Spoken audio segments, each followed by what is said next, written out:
Kita berdoa.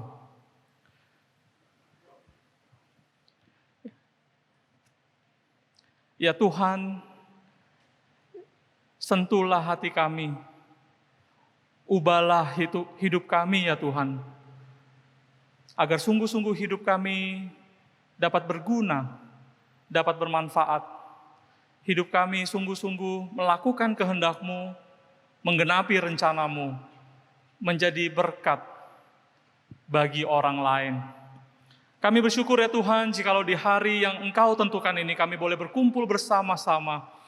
Baik kami yang berkumpul di rumah-Mu pada saat ini, maupun setiap kami yang dikumpulkan dalam sebuah pertemuan online ya Tuhan.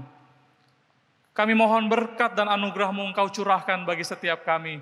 Hadirlah di tengah-tengah kami ya Bapa, melalui kebenaran firman yang sebentar akan kami dengarkan bersama-sama. Bersabdalah ya Bapa, oleh sebab kami anak-anak-Mu, kami telah siap untuk mendengar firman. Kami bersyukur dan berdoa di dalam nama Tuhan Yesus. Amin. Shalom, Bapak Ibu, Saudara sekalian yang dikasihi Tuhan.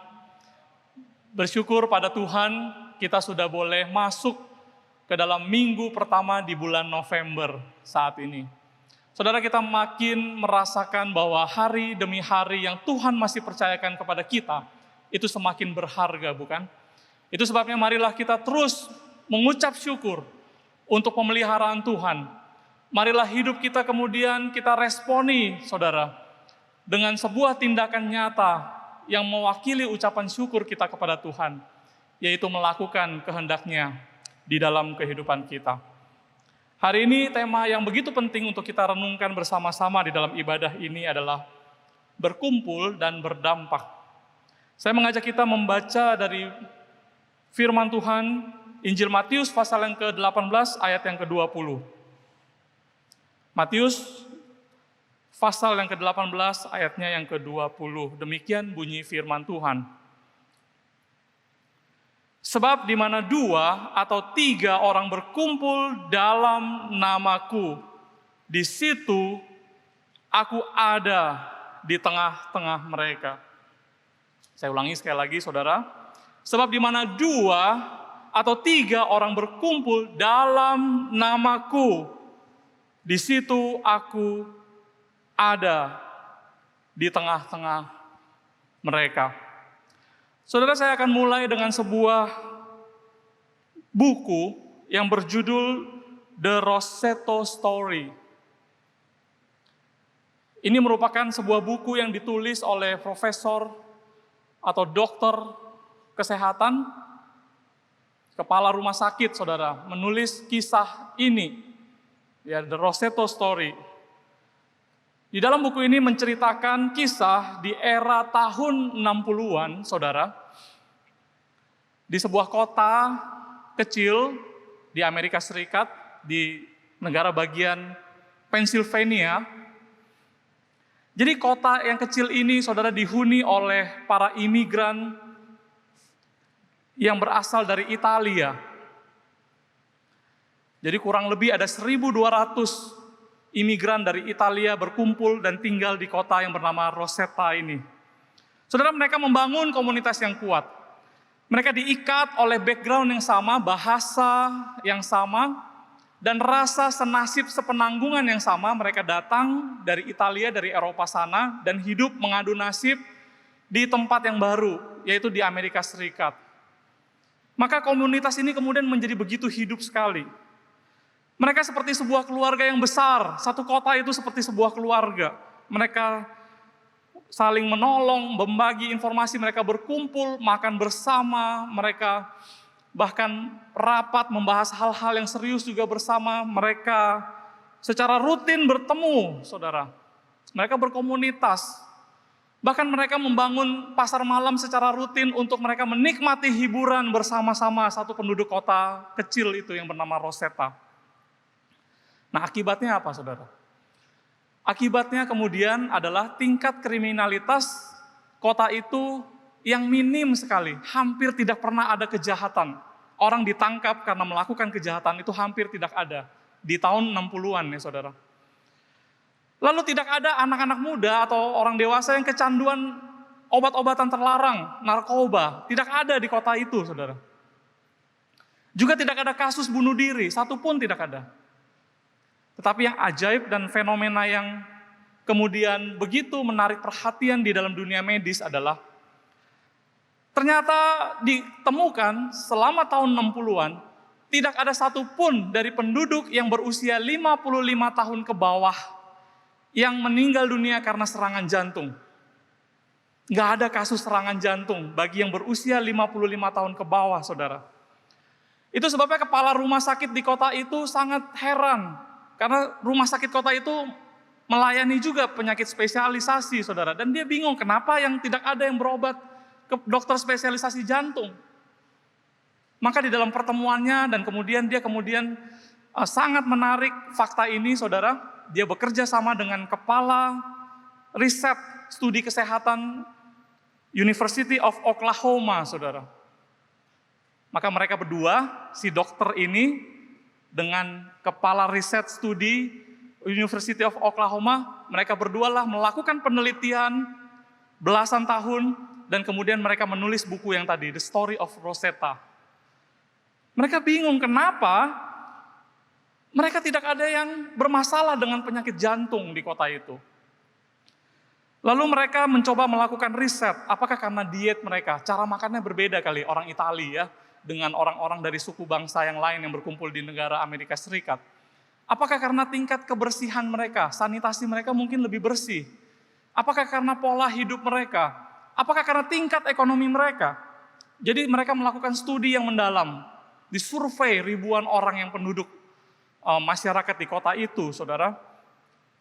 Lalu akhirnya mereka menyimpulkan bahwa kekuatan komunitaslah yang membuat mereka begitu sehat.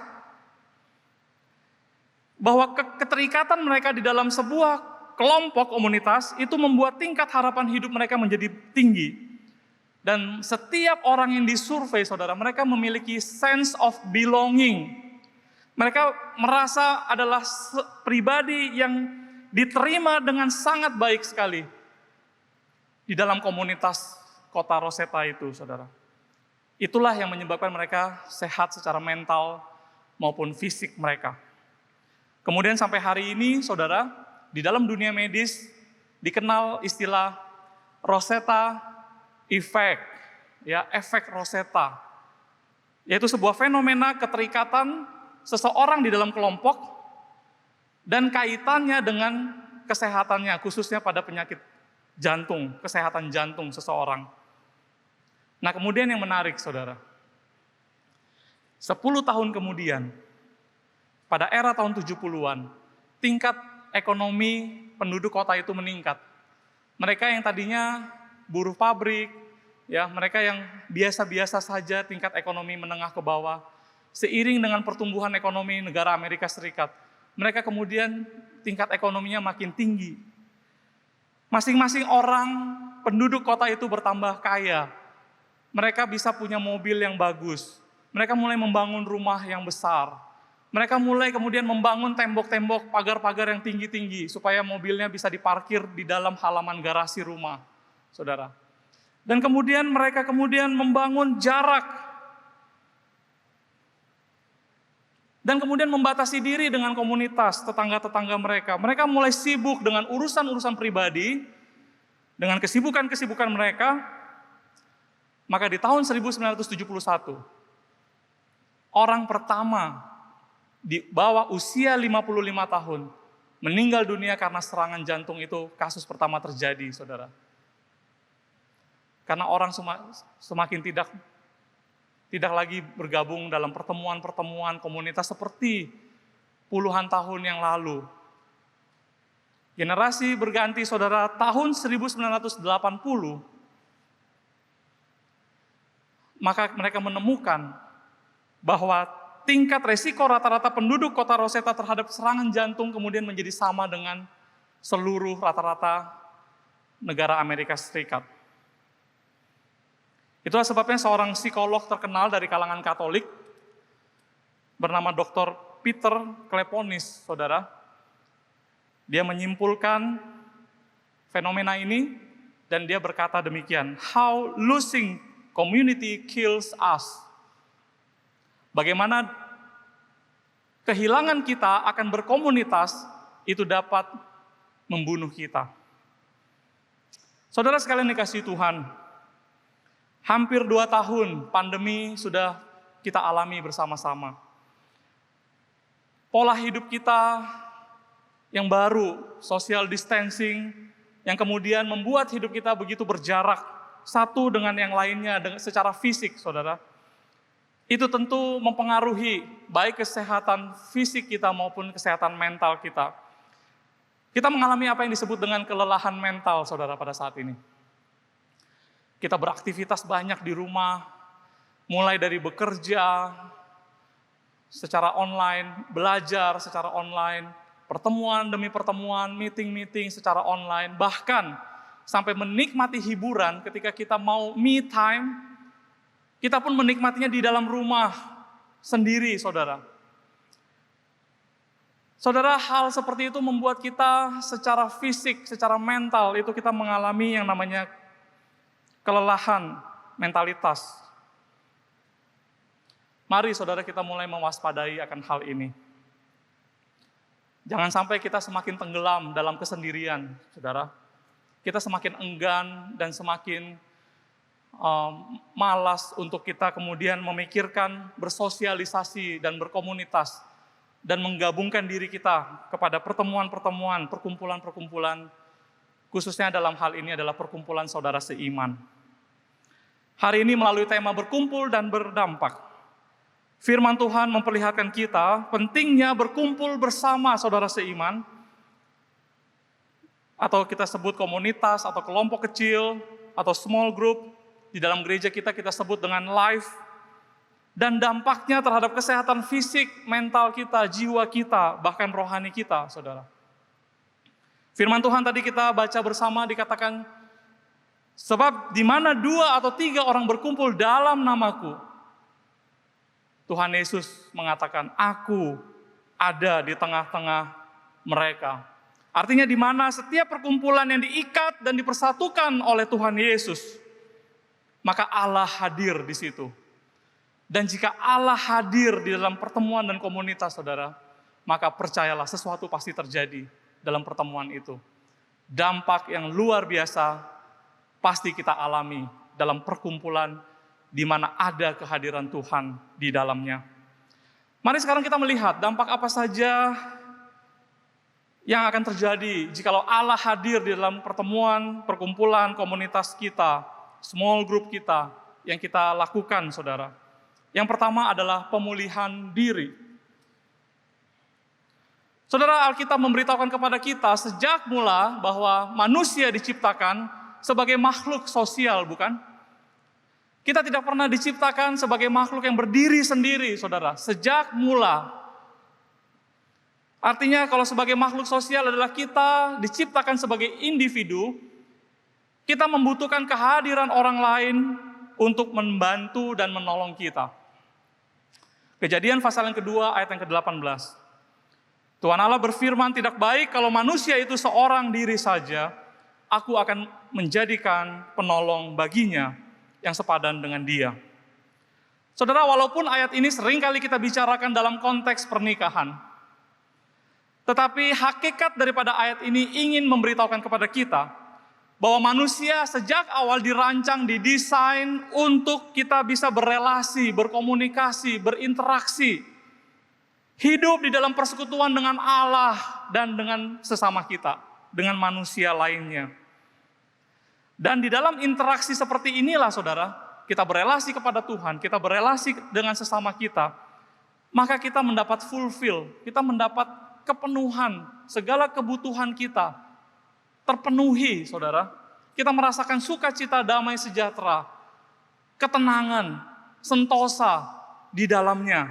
Kita tidak butuh apa-apa lagi yang lain di dalam hubungan relasi yang indah seperti ini. Tetapi karena dosa, saudara, ketika manusia jatuh ke dalam dosa, maka hidup manusia kemudian menjadi terpisah dengan Allah. Bahkan manusia menjadi musuh Allah. Manusia tidak merasa lagi membutuhkan kehadiran Allah di dalam kehidupannya.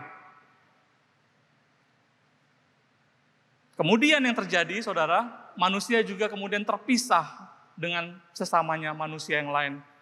Menjadi berjarak, bahkan menjadi musuh sesamanya. Dan memasang tembok-tembok pemisah jarak satu dengan yang lainnya. Itulah sebabnya saudara sekalian yang dikasihi Tuhan, sejak manusia jatuh ke dalam dosa, kita mengenal rasa kesendirian, kesepian, kegelisahan, kekhawatiran, ketakutan. Kenapa saudara? Karena kita terpisah. Kita tidak lagi hidup dalam sebuah relasi yang intim, yang erat, yang terikat, baik dengan Allah maupun dengan sesama kita. Tetapi puji syukur kepada Allah Tuhan kita, saudara.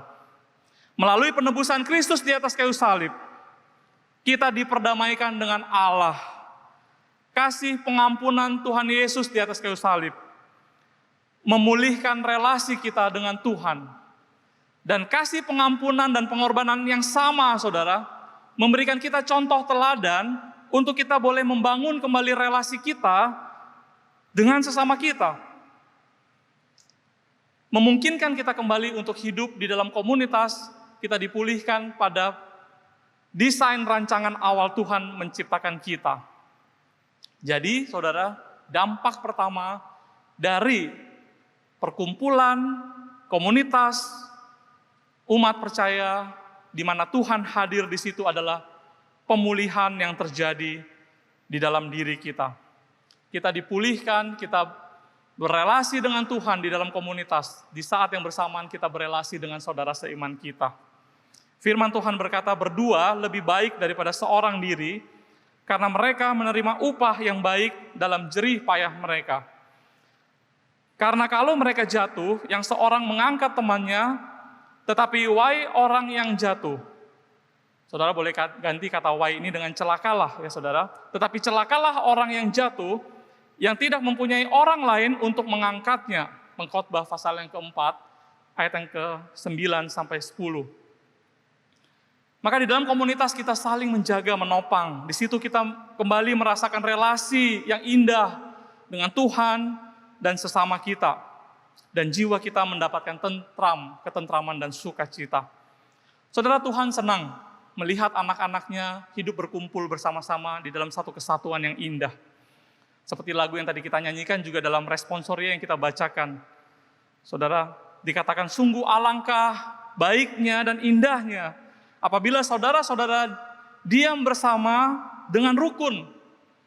Mazmur 133 ayat yang pertama. Dan di akhir ayat yang ketiga, saudara, bagian yang B, saudara bayangkan dikatakan, sebab di kesanalah di dalam pertemuan yang indah itu, kalau saudara-saudara bisa diam bersama dengan rukun yang indah dan baik itu, kesanalah Tuhan akan memerintahkan berkat kehidupan untuk selama-lamanya. Tuhan senang dan Tuhan memberkati setiap perkumpulan komunitas umat percaya. Saudara, Tuhan bukan hanya hadir ketika 2 atau 3 orang berkumpul. Tuhan bukan hanya sekedar hadir di situ. Tuhan melakukan sesuatu, bahkan Tuhan memberkati pertemuan itu dikatakan. Dan di dalamnya kita mendapatkan pemulihan. Yang kedua, dampak selanjutnya dari kehadiran Allah di tengah-tengah perkumpulan para murid Kristus atau umat percaya, yang kedua adalah terjadi perubahan hidup, saudara. Kalau 2 atau 3 orang berkumpul dalam nama Tuhan Yesus, Allah hadir di situ, Allah mengerjakan perubahan hidup bagi para murid yang sedang berkumpul itu, berinteraksi itu. Saudara, komunitas yang bertemu secara intens dan rutin, saudara, itu merupakan sebuah sarana pertumbuhan yang paling efektif, yang paling baik. Karena di dalam pertemuan komunitas saudara seiman, saudara, di dalamnya kita memuji Tuhan bersama, kita berdoa bersama, membaca firman Tuhan, kita sharing, membagikan kehidupan bersama, dan kita saling memperhatikan kehidupan satu dengan yang lain. Disitulah kita mengalami yang namanya pertumbuhan iman. Itulah sebabnya banyak juga orang menyebut perkumpulan-perkumpulan kelompok kecil ini dengan sebutan kelompok tumbuh bersama. Kita bertumbuh, seperti lagu juga yang tadi kita nyanyikan. Kita bertumbuh bersama di dalam kelompok, di dalam persekutuan saudara seiman. Saudara sekalian, memang betul, tidak semua kelompok itu jalannya mulus. Tidak semua interaksi yang terjadi dalam kelompok saudara seiman itu lancar. Tidak ada pertengkaran di dalamnya. Saudara bayangkan, murid Tuhan Yesus saja, ke-12 murid Tuhan Yesus, Alkitab sendiri mencatat, terjadi beberapa kali ada pertengkaran di antara interaksi di dalam kelompok itu, bukan? Tetapi melihat kenyataan ini, marilah kita memandangnya, saudara, bahwa kelompok itu sebagai sarana pertumbuhan untuk kita saling mengasah, saling mempertajam satu dengan yang lainnya. Firman Tuhan di dalam Amsal pasal yang ke-27 ayat yang ke-17 berkata, besi menajamkan besi, manusia dan orang menajamkan sesamanya. Saudara, asal ada kerendahan hati kita bersedia untuk dibentuk, maka komunitas merupakan tempat terindah bagi perubahan hidup kita. Saya punya teman seorang perokok yang berat, saudara. Ya, teman dari remaja sampai kuliah, bekerja, sampai sekarang, saudara. Ya, maksud saya sampai sekarang masih berteman. Tetapi dulu dia perokok yang berat. Dia tahu itu nggak bagus bagi paru-parunya. Kita menasehati dia. Ya, tetapi sulit bagi dia berjuang untuk berhenti dari kebiasaannya merokok. Karena dia tentu selain bertemu sama kita, dia juga punya komunitas teman pertemanannya yang dimana mereka bisa merokok bersama-sama, begitu saudara. Dia punya kerinduan untuk berhenti, tapi dia tidak sanggup untuk berhenti. Suatu ketika dia bekerja di luar negeri, saudara, dia bekerja di Australia. Dia tinggal di sebuah apartemen, dan dia bercerita kepada kita, ya. Di apartemen itu, dia nggak pernah menemukan satu orang pun merokok. Jadi dia tinggal, hidup di sebuah kawasan, di mana orang-orang yang tinggal di situ, di gedung itu, tidak pernah dia melihat satupun yang merokok. Ya, biasa kan bisa terlihat ya dari luar, atau di bawah, atau di lobi, atau di belakang taman begitu. Dia nggak pernah melihat orang merokok di sana. Lalu dia juga berkawan dan berkomunitas dengan orang-orang yang tidak merokok di sana. Awalnya sesekali dia nggak tahan dalam pertemuan atau lagi makan dengan teman-teman barunya di sana.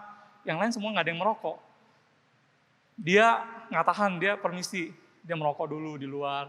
1-2 kali dia melakukan itu. Lama-lama, saudara, dia nggak enak hati juga. Dan singkat cerita, di dalam komunitas seperti itu, dia berhasil berhenti merokok. Sampai saat ini. Saudara, yang ingin saya katakan adalah komunitas itu adalah tempat terbaik bagi perubahan hidup. Komunitas yang baik akan membawa kita kepada perubahan hidup yang lebih baik. Selain itu, saudara, di dalam komunitas juga banyak pergumulan dan masalah yang kita hadapi, bukan? Masalah yang kita hadapi sehari-hari, yang kita tidak tahu bagaimana solusi mengatasi masalah yang kita sedang hadapi. Kita butuh nasihat, pandangan, perspektif dari orang-orang lain yang sudah pernah mengalami dan mengatasi masalah itu. Dan di dalam kelompok komunitaslah kita bisa saling sharing.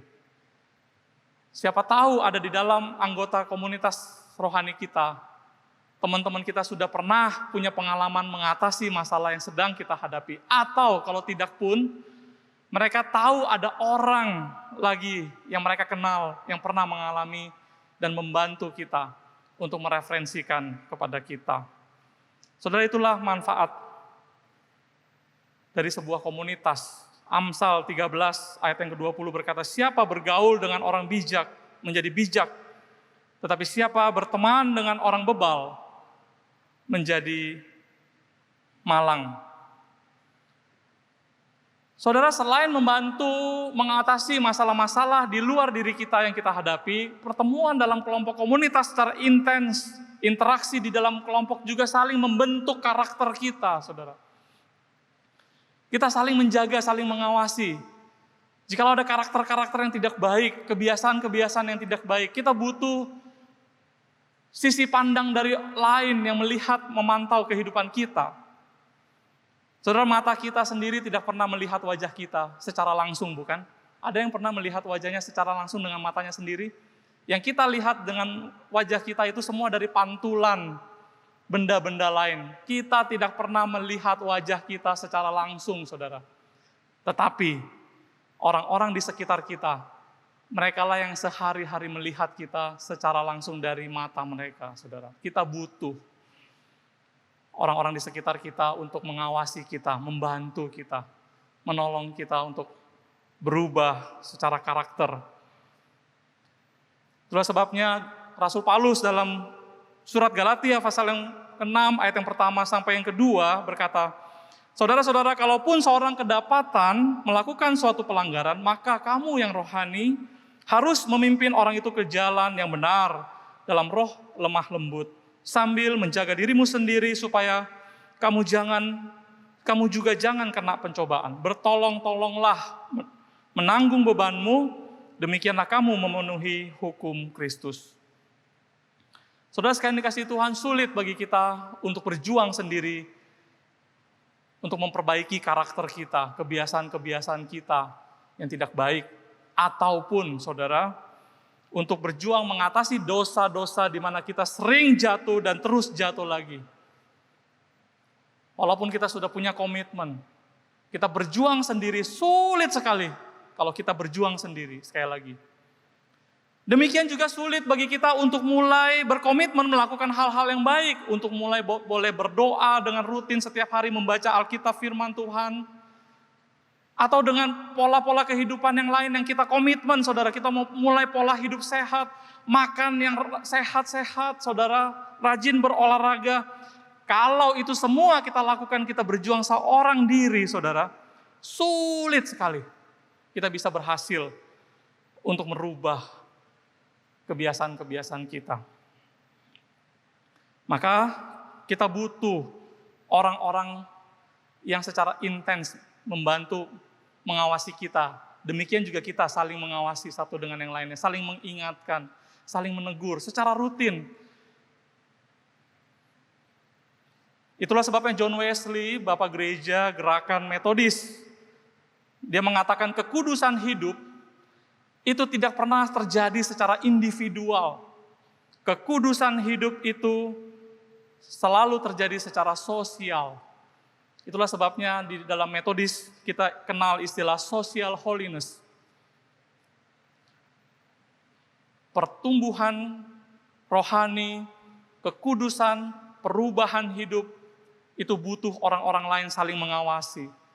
Maka di dalam Metodis itu dibagi dalam kelompok-kelompok yang begitu banyak sekali. Kelas meeting, ada holy club, ada pertemuan-pertemuan, band, dan kelompok-kelompok yang lain, saudara. Resort, ada pertemuan-pertemuan, banyak kelompok-kelompok yang disusun, saudara. Untuk apa? Untuk saling mengawasi kehidupannya. Setiap pertemuan itu mereka, pertanyaan pertama yang diperkatakan adalah, sudah sejauh mana kamu menang terhadap dosa yang kamu sudah komitmen tidak mau jatuh lagi di dalamnya. Itulah kekuatan dari sebuah komunitas rohani. Saudara, berdampak pada perubahan hidup kita. Saudara, orang bisa rusak hidupnya karena bergabung dalam komunitas yang buruk. Firman Tuhan pernah berkata, pergaulan, jangan sesat, pergaulan yang buruk merusak kebiasaan yang baik. Tetapi orang bisa bertumbuh, hidup menjadi lebih baik kalau dia tergabung dalam komunitas rohani yang sehat, yang baik. Yang terakhir, saudara, dampak dari kehadiran Allah di tengah-tengah perkumpulan, komunitas, para murid Kristus. Yang ketiga adalah menjadi dewasa.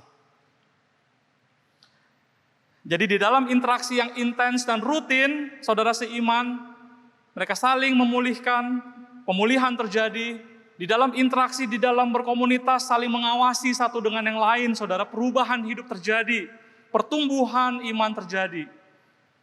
Maka akhirnya kalau proses itu terus berlangsung, akan memimpin kita semakin hari boleh semakin dewasa. di dalam Tuhan. Tuhan memberkati kita di dalam komunitas, mengubah kita menjadi dewasa. Orang yang dewasa ciri-cirinya, saudara, dia bisa bekerja sama dengan orang yang lain. Ciri-ciri orang dewasa adalah dia bisa merasa belong kepada sebuah perkumpulan. Dia bisa memiliki kepada sebuah komunitas, ada ikatan di dalam kelompok.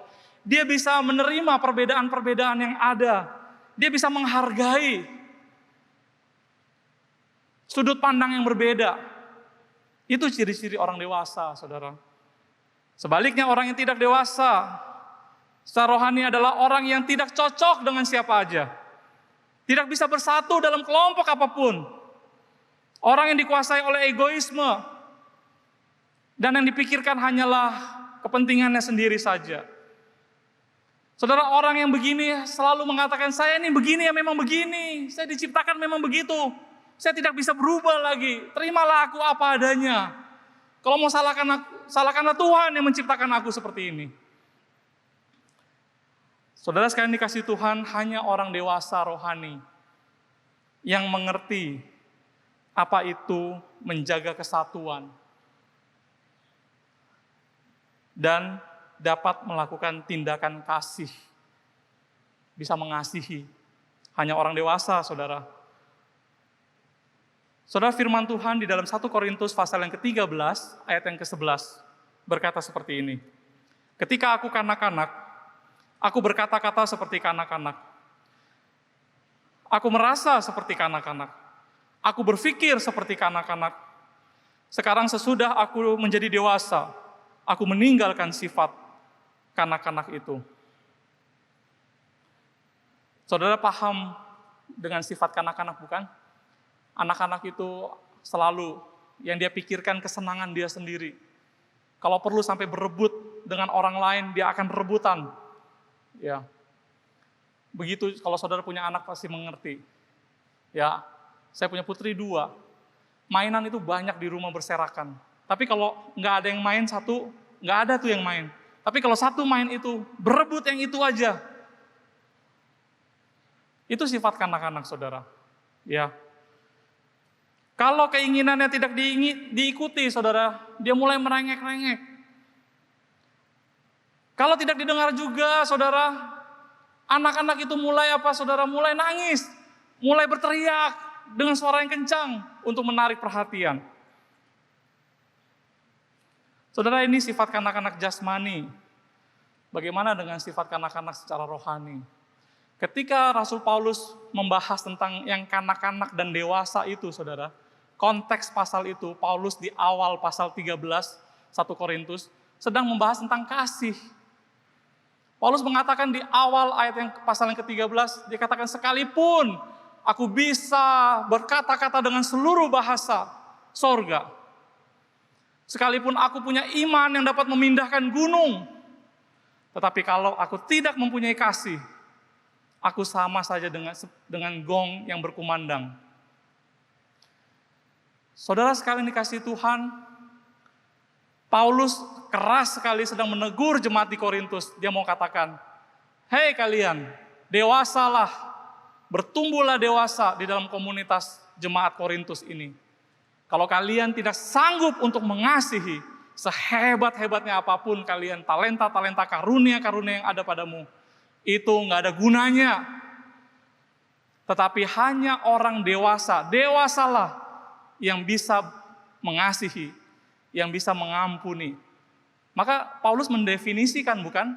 Kasih itu sabar, kasih itu murah hati, dan seterusnya. Paulus harus mendefinisikan kasih itu. Supaya apa, saudara? Supaya jemaat Korintus itu dewasa, mengerti kasih. Supaya apa? Apa konteks surat keseluruhan jemaat Korintus, saudara? Saudara baca 1 Korintus mulai pasal yang pertama, jemaat Korintus bergumul dengan perpecahan di antara mereka. Aku dari golongan Apolos, aku dari golongan Kefas. Ada golongan yang ketiga, dia tidak mau bergabung dengan golongan Apolos, dia juga tidak mau bergabung dengan golongan Kefas. Mereka mengatakan, kalau gitu kita bikin satu golongan sendiri, kita katakan golongan Kristus. Saudara sekalian dikasihi Tuhan, komunitas di mana Allah hadir di tengah-tengahnya, maka akan terjadi sebuah pertumbuhan dan kedewasaan rohani. Saudara, hanya orang dewasa yang bisa mengasihi orang lain. Beda orang dewasa dengan anak-anak. Anak-anak melihat kesenangan diri sendiri. Seorang sudah dewasa secara jasmani, saudara, sudah mandiri. Apa yang kemudian dia pikirkan? Dia mulai mencintai, mengasihi orang lain. Kalau selama anak-anak, dia hanya mengasihi barang-barang kepunyaannya, mainan dia hanya mengasihi dirinya sendiri dan apa itu kesenangan dia. Tapi seorang sudah dikatakan mature, dewasa, matanya kemudian sudah mulai memandang orang lain dan mulai mau mencoba mengasihi orang lain. Saudara, di dalam komunitas kita berlatih untuk mulai memandang kepada orang lain dan mulai belajar bagaimana mengasihi orang lain melalui tindakan-tindakan kita yang nyata. Bapak, Ibu, Saudara yang Tuhan Yesus kasihi, gereja kita hari ini kurang lebih punya 33 kelompok kecil yang kita sebut dengan life. Pada waktu pandemi gelombang varian Delta, Juli, Agustus yang lalu terjadi, luar biasa, menakutkan kita semua. Gereja dengan seluruh jajarannya, tim hamba Tuhan, rekan-rekan majelis, dan aktivis, fokus dalam memperhatikan jemaat kita yang terpapar dengan keluarganya, total lebih dari 200 jemaat kita yang terkena, saudara. Tetapi yang menjadi kabar baik adalah kita melihat di dalam kelompok-kelompok live, mereka yang tergabung di dalam live, mereka saling memperhatikan, mendukung satu dengan yang lainnya. Mereka dengan sukacita, menolong satu dengan yang lainnya. Mereka memperhatikan bagaimana kamu selama isolasi, kamu mendapatkan makanan apa, kita kirim makanan. Kamu butuh vitamin, kita kirim vitamin. Terjadi interaksi yang indah, saudara, di dalam kelompok-kelompok ini. Bahkan bukan hanya memperhatikan kelompok mereka saja, ada beberapa kelompok live yang bertanya kepada gereja, siapa lagi yang butuh bantuan?